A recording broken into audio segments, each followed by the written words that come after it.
I bought the house because I needed a change. That's how most bad decisions start, I think, with some grand idea of reinvention. After the layoff, after the breakup, after the slow spiral of self-pity and microwave dinners, I figured the best thing for me was to just start over somewhere new. So I moved to the outskirts of Asheville, North Carolina, up near the tree-heavy hills of Fairview, the kind of place where the houses have porches and everyone waves from their driveways, where the air smells like pine needles and damp soil, and where you can hear your own thoughts without the buzz of city traffic grinding them down. I found the listing late one night through some third-party real estate app. It wasn't flashy. One photo, faded siding, a wraparound porch with flaking white paint, but the price was absurdly low for the area, and it claimed to have been recently renovated. A cozy two-bedroom retreat tucked into the forest's edge. I convinced myself the low cost was just a fluke of timing, maybe a motivated seller. I didn't ask too many questions. That should have been my first red flag. The house sat at the end of a long gravel road that wound its way past silent fields and crooked mailboxes. It was mid-March when I moved in. The mornings were still cold, but the afternoons had that teasing hint of warmth, like spring was waiting just behind the clouds. The moving truck struggled up the incline and left tire ruts that never quite smoothed out. I remember stepping inside that first day, clutching the brass key in my palm, and how it didn't quite fit the lock. I had to jiggle it twice before the bolt finally gave with a sigh. The door creaked open like it hadn't been used in a long while. Inside, everything looked exactly like the photos. Clean, sparse, echoey. Neutral paint. Hardwood floors. That faint smell of fresh varnish mixed with something older, maybe mildew or dust. The living room opened into a small kitchen, modern appliances, marble counters. I ran my hand along the surfaces and found no dust. It felt sterile, like a show home, untouched. The upstairs had two bedrooms. One I made into an office, and a bathroom with an old clawfoot tub that rocked slightly when I stepped into it. Nothing unusual. Just a place waiting for someone to fill it with sound again. I liked it. I liked the quiet. The air here was different, thicker somehow, but cleaner. I started getting up earlier, walking before the sun had fully risen, just to watch the light spill through the branches. The forest behind the house had a kind of hush to it, like it was always listening. The trees were tall and old, wrapped in moss and dead ivy vines. At night, the frogs started singing like they were in a competition, and I left my window open to let the sound lull me to sleep. It was the third morning that I noticed the hallway felt longer. Not by much, just a few inches, enough that I stopped halfway to the bathroom and tilted my head, squinting at the far wall. Had the thermostat always been that far from the doorframe? I brushed it off. Must have just been the angle, or maybe the light. But the next day, the living room window looked off-center. I remembered it being perfectly aligned with the couch beneath it, but now the couch was half a foot to the right of the window. I hadn't moved it. I would have remembered. I stood there for a while, hands on my hips, trying to recall if the movers had done something different, or if I had just imagined it all in the fog of unpacking. By the end of the first week, I started writing things down. I don't know why. Maybe just to prove to myself that I wasn't going crazy. A small spiral notebook. Page 1. March 17th. Light switch in hallway now slightly closer to door frame. Then, March 18th, bedroom door used to open inward, now opens outward. Recheck hinge. I even sketched a rough floor plan, noting where each piece of furniture sat, the angles of the walls, the shape of the baseboards. Every morning, I would compare, and every morning, something was off. Not dramatic. Not horror movie dramatic. No blood, no messages scrawled in red on the mirror, just subtle, unsettling inconsistencies. The kitchen faucet twisted the other direction. The doorbell now chimed a different note. One morning, the closet door in the hallway opened to reveal nothing but drywall, as if it had never been a closet at all. The floorboards creaked in new places. The windows seemed to sweat at night, condensation gathering on the inside like the house was breathing in its sleep. And sometimes, just sometimes, I'd wake up certain that I had heard footsteps in the hallway, Just 3 or 4 slow steps, like someone pacing without purpose. I told myself it was the old bones of the house, settling, moisture and wood expansion. I told myself 100 little lies that kept me sane, but every morning the house changed. I couldn't tell anyone. Who would believe me? I wasn't even sure I believed me. The worst part was how normal everything looked in daylight. The changes weren't chaotic. They weren't sinister in their design. It was like the house was. Reconfiguring, testing variations, shuffling pieces around in a quiet sort of madness. By the time I noticed, the bathroom mirror had no reflection, just a dull, warped pane of silver. I stopped writing things down. I wasn't sure what scared me more, the idea that something was doing this, or the fact that I was starting to get used to it. I started taking pictures, not for art, not for memory, just proof. I used my phone, then a disposable camera I bought at a gas station, then a Polaroid from a thrift store just outside Swannanoa. Every night before bed, I took photos of each room-specific angles, specific distances. I lined up the kitchen chair legs with tile grout, placed books in perfect rows on the living room shelves, hung a shirt over my bedroom door. Anchors, markers, something tangible to measure by. Every morning, I'd wake up and retake the same pictures, and every morning, the house had changed. Never everything. Never loudly. The alterations were surgical, almost playful. The books would be in the same order, but one would be slightly thicker than before. The kitchen chairs would still be there, but 2 centimeters to the left, like a ghost, had a bad sense of symmetry. The shirt on my door? One morning it was still there, but turned inside out. Another morning, gone completely, only to reappear 3 days later, folded at the bottom of my sock drawer. The Polaroid scared me the most. The film felt too honest, too unfiltered. One night, I photographed the upstairs hallway and left the picture on my nightstand. When I woke up, the photo had changed. It was the same hallway, same dim lighting, but the photograph now showed 2 extra doors on the left side. I got up in a cold sweat, rushed to the hallway, and of course, there were no extra doors. Not yet, anyway. There were new smells now, too. Pine sap, wrought iron, old water. Smells that didn't belong to anything in the house. They came in waves like breath. Some nights, I'd walk into the kitchen and catch a scent so vivid it made me gag. Rotting wood, wet earth, like something had been dragged in from the crawl space beneath the house. I stopped sleeping well. Dreams became strange. Circular things like reruns of half-remembered episodes. I'd dream I was walking through the house, but none of the doors led where they were supposed to. The bathroom was a hallway. The kitchen opened into a room filled with stacked chairs and broken radios. I woke up once with my fingers blistered and my feet muddy. I had no idea why. It was around this time that I started hearing the radio. Only at night. Always faint. Somewhere below the floorboards. A low static hum followed by a man's voice. Calm. Emotionless.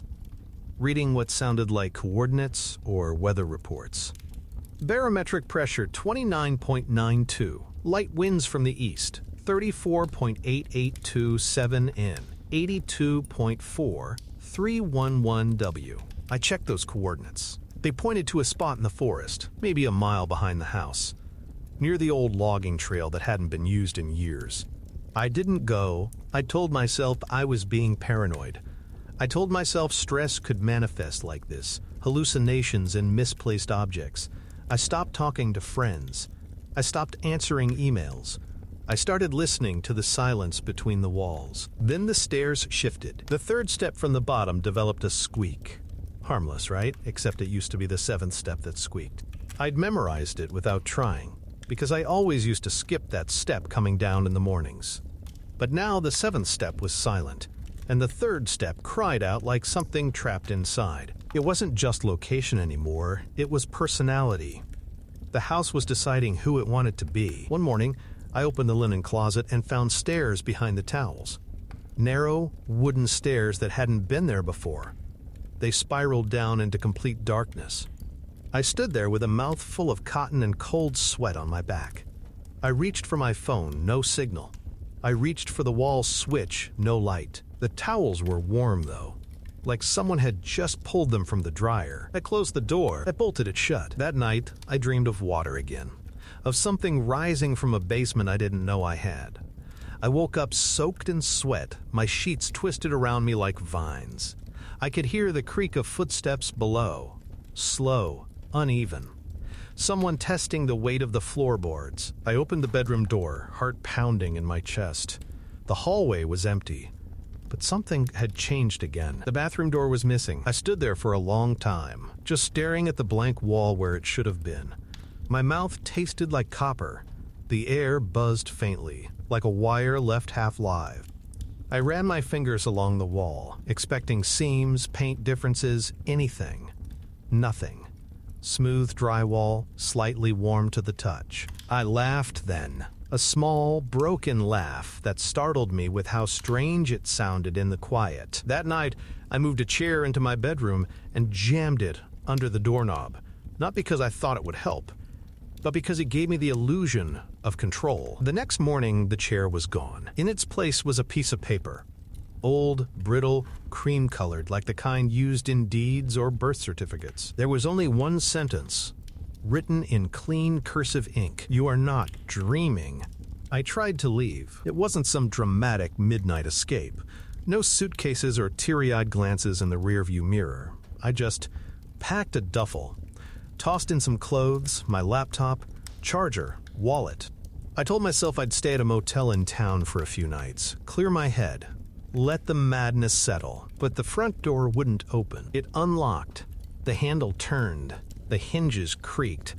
But when I pulled, it was like the air itself resisted me. I braced my foot against the wall, yanked with both arms, and the door didn't even flex. Not an inch. It just stared back at me with the dead eye of a trapped animal. I tried the windows. Same result. The glass wouldn't shatter. The frames didn't budge. The basement hatch, which I could have sworn didn't exist before, now stood open at the edge of the laundry room. That was the only way out. I spent an hour sitting in my kitchen, the duffel at my feet, the refrigerator humming like a nervous tick. Outside, the wind pushed against the trees, casting long shadows across the porch. I watched those shadows crawl like fingers across the siding. I didn't cry. Not really. But my body felt hollow, like I was already halfway gone. Eventually, I stood up and went to the hallway. The linen closet was still there. The stairs behind it waited, unchanged. I brought a flashlight, taped the note I'd found to the wall beside the closet in case something happened and I needed to remind myself. Then I stepped inside. The stairs creaked but held. The air grew colder with each step, the kind of damp cold that settles in your bones. My flashlight shook in my hand. I couldn't help it. The stairs wound downward for far longer than should have been physically possible. I counted 42, 43, 44. The walls grew tighter, the ceiling lower. I ducked. My shoulders brushed against stone, rough and cold. At step 62, the air changed. It smelled like paper and iron, like a library that had burned and been buried under wet leaves. Then the stairs opened into a room. It was impossible. A long corridor, narrow and stone-lined, stretched ahead. The walls were covered in old, rotting picture frames.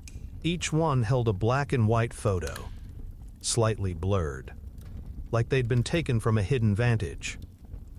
Bedrooms, living rooms, a car parked at a gas station. One frame held a photo of my kitchen. I stopped breathing. The image was recent. My dish towel, the one with the dumb little cartoon radishes, was still hanging from the stove handle. I hadn't had it when I moved in. Bought it last week.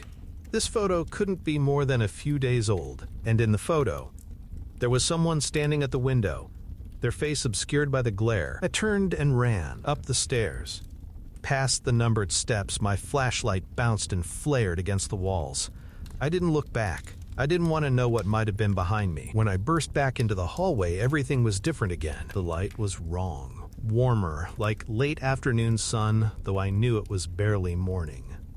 The wood of the floor felt softer underfoot, like it had swelled with humidity, and there was music playing from the kitchen. Low, crackling music, like from an old radio. Jazz. A lazy, looping melody that made my skin itch. I crept toward the sound, my flashlight now dead. The bulb cracked, flickering its last heartbeat in my palm. The kitchen was clean. Too clean. The sink empty, the counters bare, my duffel bag gone. And on the table, a second plate had been set. Fork. Knife.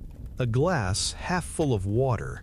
Beads of condensation crawling down the sides. Across the table, a chair was pulled out. Someone had been sitting there. Someone had eaten breakfast with me. I backed away slowly, careful not to knock anything over. My heart beat loud enough that I could feel it behind my teeth. When I turned to go, I noticed something else. My reflection was gone. The window over the sink showed the trees, the porch, the driveway beyond.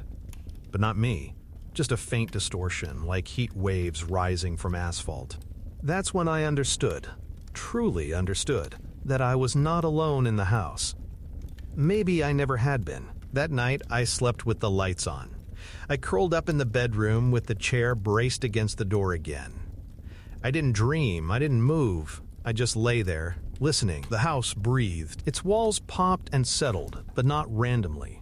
There was rhythm to it, almost a language. A slow, heavy exhale through the vents. A creak of floorboards that paused near the bedroom door. And underneath it all, so faint I nearly missed it, that same radio signal again. Dot coordinates follow. Unknown structure intact.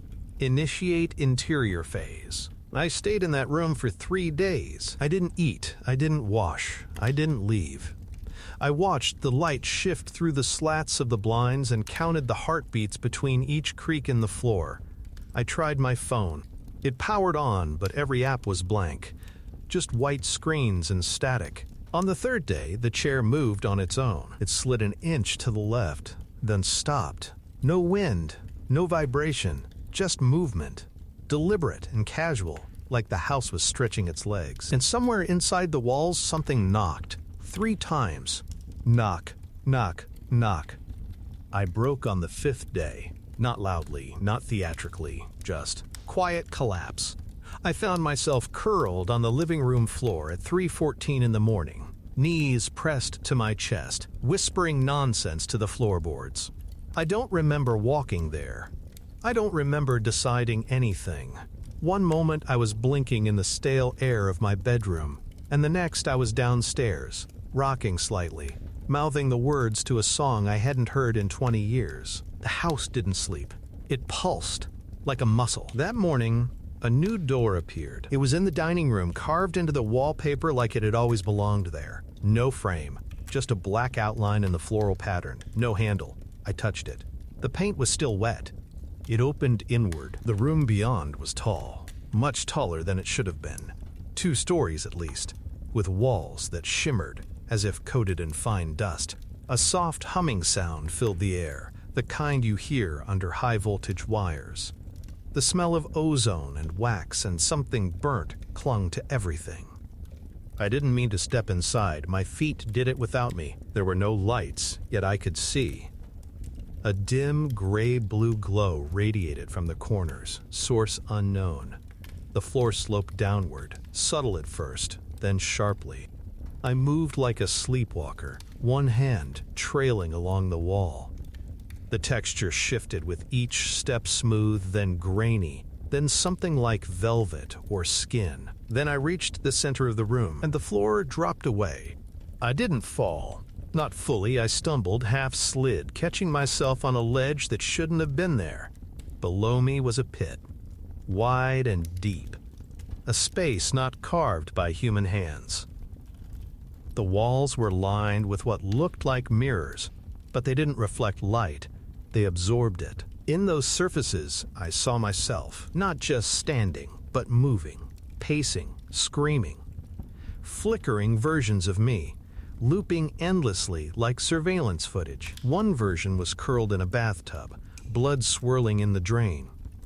Another was pounding on the front door, mouth frozen mid-scream. In one, I simply stared at the wall, eyes vacant, lips twitching with whispered code. I backed away, hyperventilating. My heart was a hammer against my ribs. I turned and ran, half crawling, half scrambling. The floor slick beneath me now, like oil or sweat. The door slammed behind me the moment I crossed the threshold. I didn't open it again. Later, I found a note on the kitchen table, different from the first. Typed, not written. What is the difference between memory and repetition? That night, the sky outside the windows was wrong. No stars, no moon, just an endless dark, like the house had floated loose from the world. I checked my phone again. The date had changed to a year that didn't exist, the 23rd of September 00X9. The clock was stuck at 3:14. Always 3:14. I started seeing things in the corners, shadows that didn't belong to anything. Once, a pale hand retreating into the stairwell. Another time, a figure in the backyard, tall and thin and motionless, just outside the edge of the porch light. When I blinked, it was gone, but the grass remained flattened where it had stood. The furniture moved now, not all at once, not obviously, just enough. The couch turned to face the wall.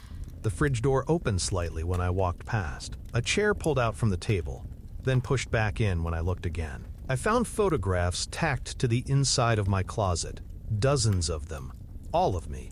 Some were from years ago, childhood, adolescence, my old apartment. Others I'd never seen before. One showed me sleeping in this house, mouth slightly open, arms above my head, taken from the foot of the bed. I live alone. I wanted to destroy them, burn the photos, burn the closet, burn the whole cursed house to the ground.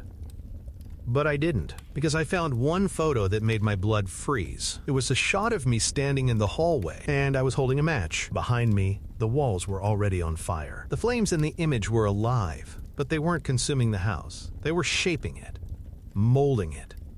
Every lick of fire left behind new walls, new doorways, new stairs. In the picture, my face looked serene, calm, like I understood something. A photo was dated 1 week in the future. I stayed in the closet that night, sat with my back to the corner, watching the door, listening to the house creak and shift and sigh. It spoke to me, not in words, in suggestion, in dreams. And in one of those dreams, I walked down the hallway, and every door I opened led to another version of the house. An infinite recursion. In one, the floors were soft like carpet but bled when I stepped. In another, the lights hung from strings of hair. In another, the wallpaper was covered in fingernails. And in the last door, I found myself, a version of me, smiling, calm, sitting in the kitchen with 2 plates on the table. He beckoned me to sit. "This is the part where you understand," he said. I didn't sit, I ran. I woke on the floor of the real kitchen, covered in dirt and ash, my hands raw, my feet bare. The radio was playing again, louder this time. Entry approved. Observer stable. Next phase begins at dawn. I don't remember falling asleep, but I woke to the sound of wind chimes, soft, metallic, like bones brushing in a breeze. They echoed through the hallway, bouncing off the warped wood like music from some other world. The clock said 3:14 again. I sat up, dizzy, disoriented. My muscles ached. My tongue felt like sandpaper. I walked barefoot across the kitchen tiles, each one cold, each one slightly different than it had been the day before. The wallpaper had changed too. New patterns, faint silhouettes, like figures frozen mid-motion, their features smeared into long, questioning expressions. Something was waiting for me. I could feel it. It wasn't fear exactly, not anymore. What came next wasn't terror. It was inevitability, like a dream you're aware of, even as you drown in it. I followed the chime sounds, through the living room, past the blank TV screen that sometimes showed my reflection, sometimes didn't. Through the hallway, now longer than I remembered, the light bulbs above humming softly as I passed. The basement door was open again. At the top of the stairs sat a single object, the Polaroid camera. Not mine, not anymore. This one was older, heavier, cold to the touch. There was a note taped to its side. "Take the picture, then you'll know." I don't know what made me do it. Curiosity? Surrender? Madness? I picked it up, stepped down the basement stairs, and found myself in a room I had never entered, but had dreamed of dozens of times. Circular, windowless, walls that breathed, very slightly, like the inside of a throat. At the center of the floor, a chair, wooden, familiar, facing a mirror, and in the mirror, I saw myself. But not me now. Me, when I had first arrived. Jacket still on, eyes still full of doubt and purpose. My original self stared back at me with quiet confusion. The camera clicked. The flash was blinding, and the reflection vanished. In its place stood the house. Not a mirror, not a photo, but the house itself. Its veins, its bones, its thoughts. I understood then, not in words, but in shape and smell and color, that I had not moved into a home. I had been absorbed by a structure that mimicked humanity. It wore my habits like skin.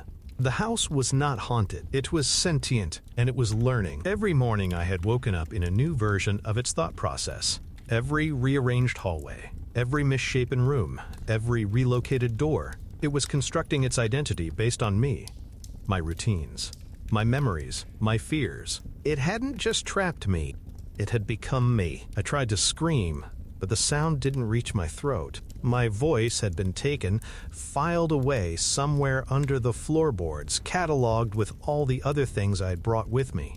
My books, my photos, my name. The chair behind me creaked. I turned slowly, and sitting in it was me. A copy. Almost perfect. Hair slightly wrong, smile slightly wide. It tilted its head, studying me the way a child studies their own reflection. Curious, proud. I didn't run. There was nowhere to run to. The house had no exits anymore. The doorways led to more of itself, corridors that echoed with laughter and sobbing, sometimes both at once, mirrors that showed possible futures, rooms that bled when entered. I wandered for days, or hours, or seconds. Time here had become elastic. At some point, I stopped needing to eat. The house provided warmth, light, thought. I dreamed often now. And in those dreams, I watched other people move in. One by one. The house changes for them too. It adjusts, it learns, it absorbs. One night I stood at the window that used to face the woods. But there was no forest anymore, just fog. Endless, pale, static, heavy fog. Something moved out there. Something large. Something with the shape of a house. It walked. Each step a thunderclap of splintering wood. The air tasted like ozone and sawdust. Now, sometimes, I see my old self, brief flashes in the corners. A hand brushing the hallway wall. A shape in the mirror. The version of me that first walked through the door. I pity him, but I also envy his ignorance. I understand now. The house was not changing. I was. Every morning, I wake up just slightly different than the man who went to sleep. Every morning, the layout of my mind is rearranged. Subtle, but steady. And now, when I blink, I can hear the walls breathing. When I sleep, I can feel the next floor plan drawing itself beneath my skin. Soon, someone else will move in, and when they do, I will be the shape in the hallway. I will be the voice behind the drywall. I will be the floorboard that creaks when they're alone. Welcome home.